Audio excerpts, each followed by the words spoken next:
What's going on, guys? Mitch here. Today we're checking out the Zipp SL70 Aero Road Bar, and then what we're going to do is install this guy onto the Tarmac SL7. So as we can see, this is how it comes in a box, nothing too crazy. On the back we can just see SKUs, all that info. It's size 42 centimeter, so we can see all the reach information and whatnot here. So 3-degree back sweep, 42 centimeter, center to center, 70 mil drop, etc. And then the main thing you buy this guy for is the actual aero properties. So let's get this out of the box, take a look. So a couple things I wanted to talk about with this before I put it on the bike. One, graphics look super sick, solid. You get this SL70 Aero design right on there, which looks really sharp. Here's a close-up of that logo, SL70, looks great.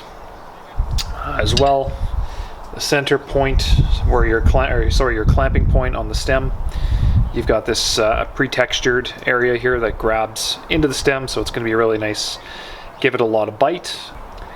As well, in the corner of the hoods here, we can see same kind of material where the levers will clamp on. So a lot of grip there. Things aren't going to be sliding or moving around. And then underneath, we've got the ability to route our cables internally, which I'm not a big fan of. I'd rather it be kind of molded into the bar rather than through it, but it is what it is. So we took off the old aluminum bar here, and now we're going to put on the carbon bar. And what we're going to do for now,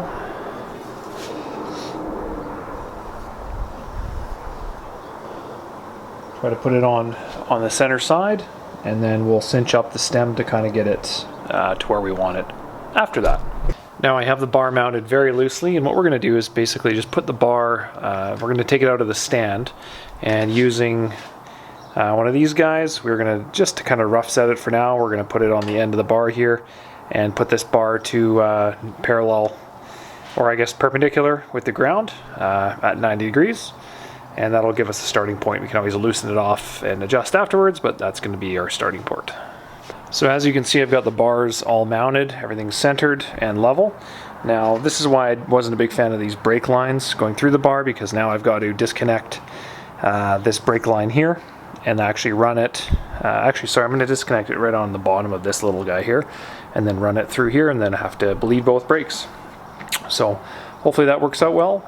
Alright, so I got the bars now mounted. I've got the brake lines run underneath through the handlebars. I will say this, these guys on the edge of the hose, they will fit through. They're a bit of a pain in the ass, but they will go. So now all we have left to do essentially is either bleed the brakes, which they actually still work, no issues, surprisingly. Basically just get it set, adjusted to what you want, and then wrap the bars with tape, and then we're good to go. And there we go. So tape to whatever your preference is. I apologize for my messy tape job. I simply just don't care. And that's kind of it, guys. So that's the Zipp SL70 Aero Bar installed and ready to rock and roll. Thanks for stopping by.